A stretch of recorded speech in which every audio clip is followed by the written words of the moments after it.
વ્યાસ કહે છે, માં કાલ અને આજની ઉતારે કેટલી પલ, કેટલા નિમિષ, કાલની ચિંતા છોડ.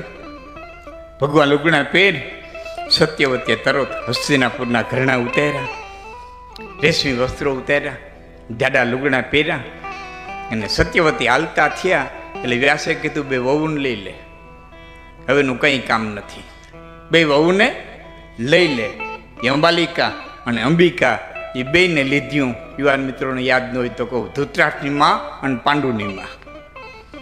ધૃતરાષ્ટ્રની માં અને પાંડુની માં બેને લીધ્યું ભેડિયું.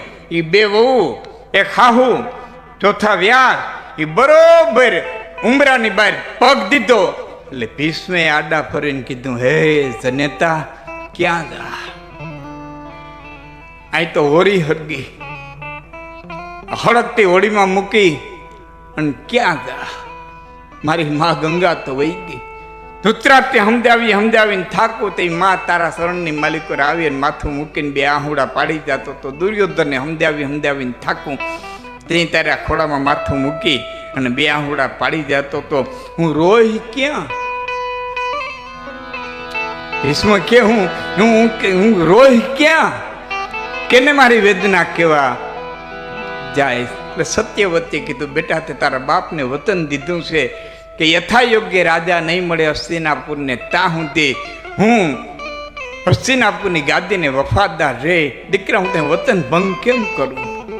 કે હમણાં ફેરો લઈ જાઉં, પણ તને વતન ભંગ કેમ કરું? અને એના બદલામાં તને ઈચ્છિત મૃત્યુનું વરદાન મળ્યું છે. પછી વ્યાસ બોલ્યા ને, એ તમારે મારે સાંભળ્યા જેવું છે. પછી વ્યાસે કીધું, ભીષ્મ, તને ઈચ્છિત મૃત્યુનું વરદાન જડ્યું છે, ઈચ્છિત જીવનનું નહીં. ઈચ્છિત મૃત્યુનું વરદાન જડ્યું છે, ઈચ્છિત જીવનનું નહીં. તારી ઈચ્છા પડે તો મરી શક, પણ તારી ઈચ્છા પડે એમ જીવી ન શકી તો કાળ જેમ જીવાડે, અસ્તિત્વ જેમ જીવાડે એમ સમસ્ત જગતને જીવ. હવે ભીષ્મ દેવાય તો એની ઈચ્છા પ્રમાણે, જીતુભાઈ, ભીષ્મ દેવાય તો એની ઈચ્છા પ્રમાણે જીવી ન શકતા હોય તો આપણે કઈ વાડીના મૂળાથી રેડ્યું નાખીએ, આમ કરી નાખીને તેમ કરી નાખીને, કોઈના બાપની તેવડ નથી, કોઈની માની તેવડ નથી. હા, અમારા સ્ટેજમાંથી હમણાં હાલ્યું બહુ. હા, કોઈના બાપની તેવડ નથી, કોઈના માની તેવડ નથી. હા, તામાં ચડી ગયો તો વાત કરતા તામાં ચડી ગયો. તેથી કે ઝાંસીની રાણીએ કીધું કે અંગ્રેજોના મોડિયા ઉખેડી ન નાખવું તો ઝાંસીની રાણી નહીં. તો કોકે કીધું, ન્યા તો હાથ નાખ્યો, એને કેમ મીસું હતું? એને ન્યાને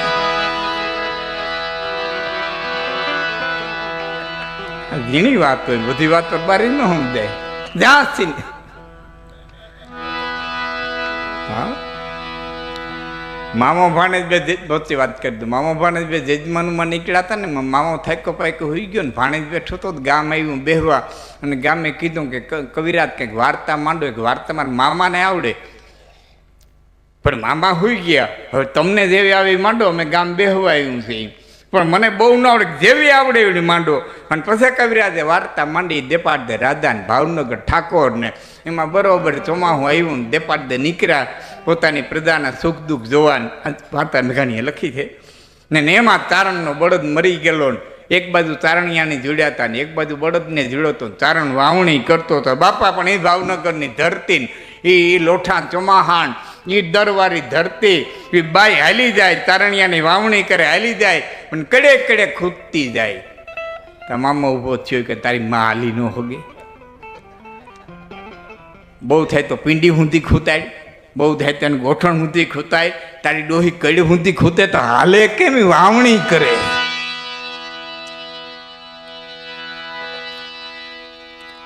ઉપમાને મર્યાદા હોય, અલંકારોની મર્યાદા હોય, વાતો નહીં વેગ આપવાની મર્યાદા હોય. હા, એને એને એને કંઈક તો હોવું જોઈએ ને.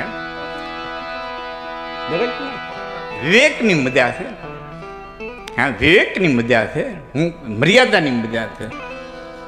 હરીશભાઈને ત્યાં ભાગવતમાં ગયા હતા ને સાંજે સૂરમાના લાડવા હતા ને 4 લાડવા ખાતા, પણ ભારી મજા આવી ગઈ. સાંજે આ ચૂરમાના લાડવા હતા, 4 લાડવા ખાધા, ભારી મજા આવી ગઈ. 4 લાડવા ખાધા એટલે મજા નથી આવી, ચોથી અટકી ગયા ને એટલે આવી. ક્યાંક અટકતા આવડ્યું, ક્યાંક મર્યાદા બાંધતા આવડ્યું. હા, તમારી મોટરમાં 4 વ્હીલમાં કાંટો બતાવતો હોય કે આ 4 વ્હીલ કલાકના 200 કિલોમીટર હાલશે. કેટલા 200 હોય ને મને ખબર નથી, 150 200 હોય ને, 180 200 કિલોમીટર હાલશે. 0 ને 10 ને 20 ને હોય ને. આ 4 વ્હીલ કલાકના 200 કિલોમીટર પર કલાકે હાલશે ને હાંકો તો હાલે, એની લેબોરેટરીમાં જ પસાર થઈ ગઈ છે. એટલે હાંકો તો હાલે પણ હંકાય નહીં, એનું નામ વિવેક. ત્યાં સુધી કાંટો પોતાડી ન દેવાય ને આપણે આપણી મર્યાદામાં રહેવાય, એનું નામ વિવેક. હા, વિવેક એટલે બીજું કઈ વેદ ભણવાની વાત નથી. એક છોકરાએ બાપાને પગે લાગીને કીધું હતું, બાપા તમારી નવી ઓડી આપો, મારે છે ને અહીંથી વડોદરા સુધી જવું છે, જરાક જઈ આવું. એટલે બાપાએ કીધું, આલે બેટા ઓડી, વડોદરા સુધી નહીં, તું સુરત સુધી જઈ આવી અને ખુશીથી પાછો આવતો રહે. પણ એટલું યાદ રાખજે, મારા આશીર્વાદ તારી સાથે જ છે, હંમેશા જ માટે તારી સાથે છે. પણ મારા આશીર્વાદની ઝપટ 100 કિલોમીટરની છે, એનાથી વધારે જાય ને તો મારા આશીર્વાદ વાહે રહી જાય.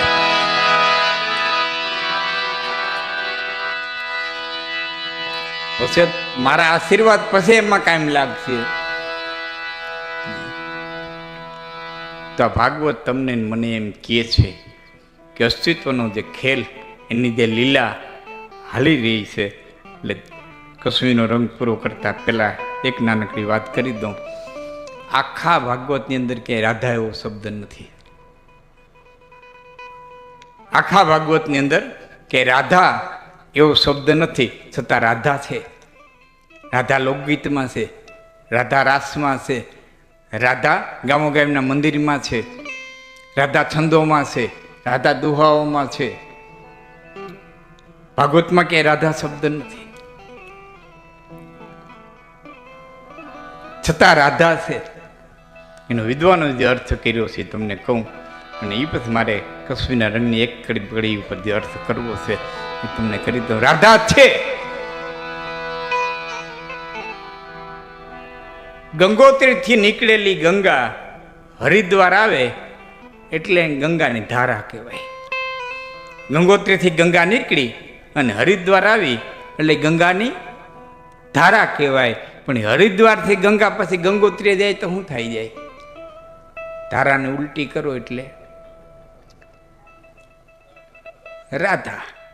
એમ આ જીવની દોડ છે, એ બાયણે જાય એટલે એને જીવનની ધારા કહેવાય, અને પોતાના આત્મા કોઈ જાય ને એટલે રાધા કહેવાય. રાધા ન બને ત્યાં સુધી આ જીવને કૃષ્ણની પ્રાપ્તિ ન થાય. બહાર જીવનની ધારા છે, અંદર વરી જાય તો આપણે રાધા છીએ. એટલે કસવીના રંગની એક કડીનો અર્થ મેઘાણીજી. પછી આપણે કાર્યક્રમને વિરામ આપીએ. મેઘાણીજી કહે છે,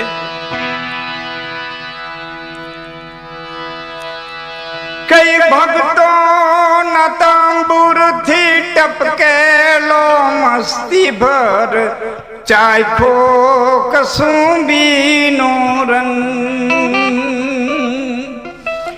અનવાલી દિલદારાન પગની મેંદી પરથી ચૂમો કસુંબીનો રંગ.